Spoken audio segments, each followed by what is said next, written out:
पिछले 29 दिनों में हमने भगवत गीता के 5वें अध्याय के हर श्लोक के ऊपर चर्चा करी और उसे समझने का प्रयास करा। लेकिन अध्यात्म के पथ पर केवल चर्चा पूर्ण नहीं है, उसके बाद चिंतन, उसके बाद उसे अपने जीवन से जोड़ के देखना, यह भी बहुत आवश्यक हो जाता है। और आज जो हम प्रयास कर रहे हैं वो यही है कि हम किस प्रकार इस चीज पर चिंतन करने का सोचें, किस प्रकार चिंतन किया जाए। मेरा लक्ष्य उस चिंतन के बीज बोना है ताकि आप वो चिंतन करें और भगवत गीता के जो 5वें अध्याय को हमने अभी तक पढ़ा या समझा, उस पर अपने हिसाब से आप उसका अर्थ निकालें, अपनी प्रवृत्ति के हिसाब से अर्थ निकालें। मेरे लिए गीता का अर्थ अलग होगा, आपके लिए अलग होगा, हम सब के लिए अलग अलग होगा। तो हमारा प्रथम प्रयास यही कि हम चिंतन करना शुरू करें। यहां पर हम शुरू करते हैं ब्रह्मा, विष्णु और महेश, इन तीनों से। अगर हम शिव की बात करें तो वो अजन्मा है, उनके जन्म का कहीं पर भी किसी के पास कोई प्रमाण नहीं है कि वो कैसे आए। वैसे ही विष्णु का है और वैसे ही ब्रह्मा का है। इनका जन्म नहीं, क्योंकि इनका जन्म नहीं हुआ इसलिए इनकी मृत्यु भी नहीं। लेकिन जब भगवान विष्णु कृष्ण या राम के स्वरूप में उत्पन्न हुए तो उनकी जीवन लीलाएं भी समाप्त हुई और वो वापस गए।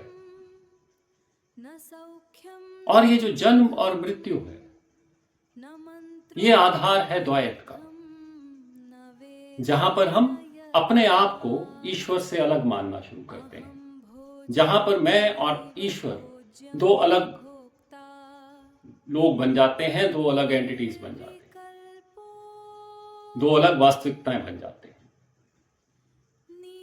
इस पर अगर हम और विचार करें और हम ऋग्वेद का एक सूक्त है जिसका नाम है नासाध्य सूक्तम। नासाध्य सूक्तम में वो जब, वैसे तो वो संस्कृत में है लेकिन उसका हिंदी अनुवाद मैं आपको बता रहा हूं। उसमें कहा गया कि सृष्टि से पहले कुछ नहीं था, कुछ भी नहीं था। न आकाश था, न अंतरिक्ष था, न जीवन था, न मृत्यु थी। सृष्टि से पहले तो न सत्य था न असत्य था, जो कुछ था और उसमें कहा गया कि ना वायु थी, वायु भी स्वयमेव में ही थी, मुझ में ही वायु बसी हुई थी, मुझ में ही सांसें बसी हुई थी।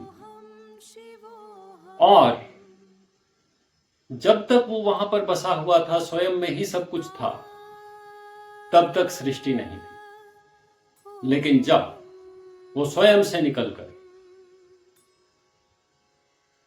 कर्म के रूप में उत्पन्न हुआ, क्योंकि जब सृष्टि हुई तो कर्म हुआ, जब कर्म हुआ तो उन कर्मों के साथ हमारा लगाव उत्पन्न हुआ, उसे काम कहा गया।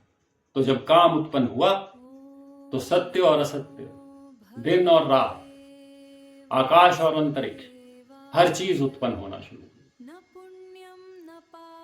तो उसका मूल, अगर हम द्वैत की बात करें तो द्वैत के केवल दो ही मूल हैं। एक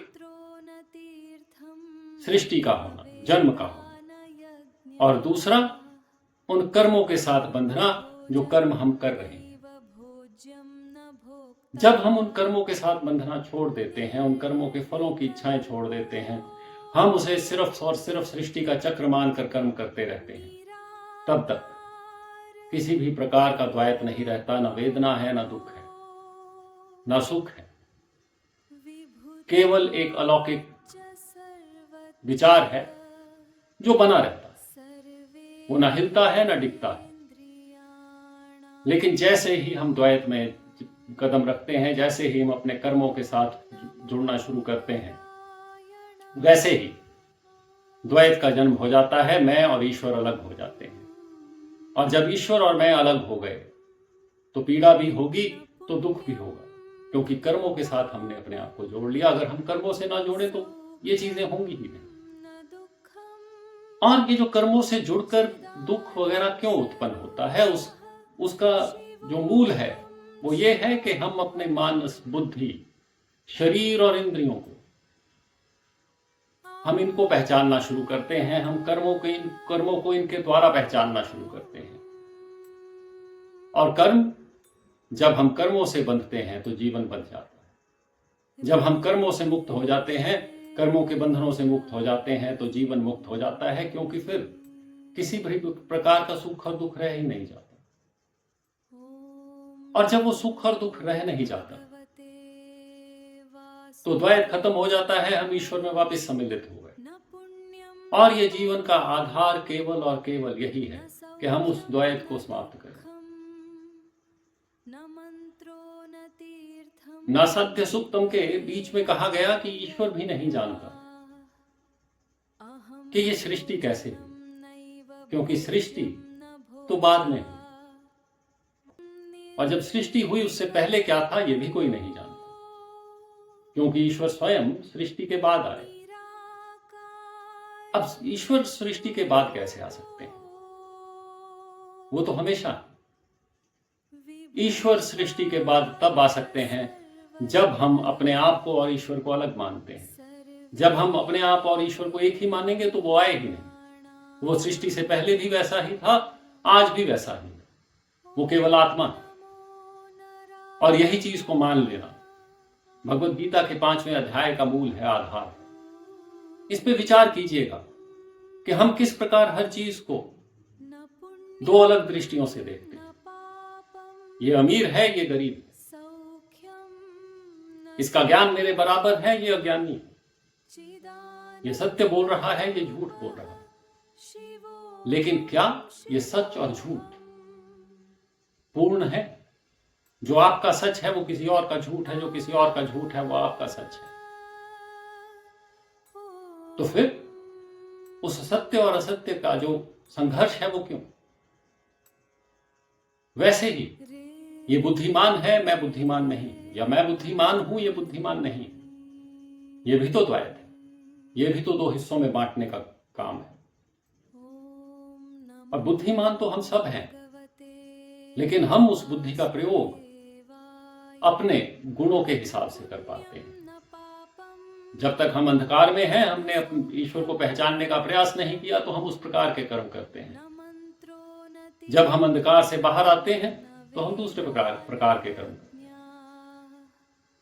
अंधकार में रहते हुए हम कर्मों के साथ जुड़ जाते हैं, अंधकार से बाहर आते ही हम कर्मों से अलग होना शुरू हो जाते हैं। कर्मों से उत्पन्न होने वाले फलों से के साथ हमारा कोई वो नहीं रहता, लगाव नहीं रहता।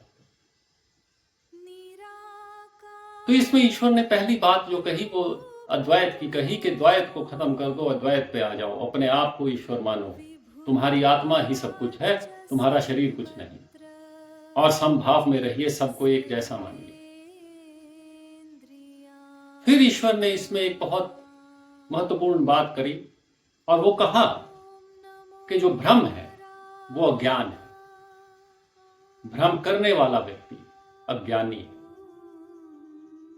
और अगर हम देखें तो हमारे जीवन में भ्रम लगभग एक अभिन्न अंग बन चुका है।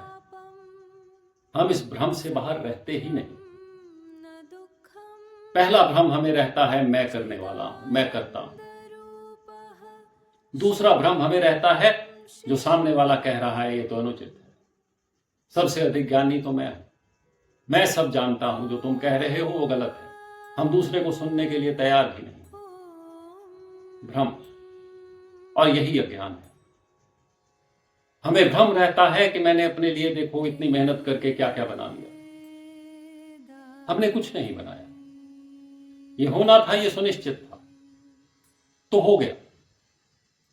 आपको ये कर्म करने थे, आपने करे। आपको ये मिलना था तो मिल गया। आपको यही कर्म करते हुए ऐसा भी हो सकता है कि इससे बहुत खराब फल मिला हो, अगर नियति ऐसी हो। तो आपने कुछ नहीं किया, ये भ्रम है। भ्रम ये भी है कि जब हम दूसरों के बारे में बुरे विचार रखते हैं, जब हम दूसरों की पीठ के पीछे निंदा करते हैं, वो भी तो भ्रम है। हम उनके चरित्र का हनन कर रहे हैं, हम उनके चरित्र की हत्या कर रहे हैं। हम समभाव में हैं ही नहीं। और जब तक हम इन स्थितियों में रहेंगे, जब तक हम अपने आप को दूसरों से बहुत ऊपर या बहुत नीचे समझेंगे, तब तक हम भ्रम में हैं। हर व्यक्ति में अद्भुत ज्ञान है, हर व्यक्ति में एक अद्भुत आत्मा है। उस आत्मा को पहचानना भ्रम से बाहर निकलना। ईश्वर ने कहा इस भ्रम को समाप्त कर दो। भ्रम को समाप्त कैसे करें? इंद्रियों, शरीर, मानस और बुद्धि, इनको अपने आप के साथ जोड़ना बंद कर दीजिए। ये इनमें से कुछ भी मेरा नहीं है, ये जान लीजिए। भ्रम पर एक पौराणिक कथा है जो मैं आपके साथ साझा करता हूं।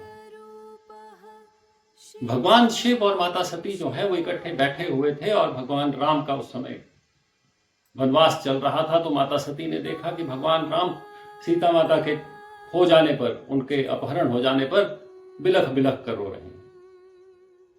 उनमें भ्रम उत्पन्न हुआ कि ये कैसा भगवान, ये कैसी दिव्यता, जो स्वयं एक आम इंसान की तरह, एक आम मनुष्य की तरह बिलख बिलख के रो रहा है अपनी अर्धांगिनी के खो जाने पर।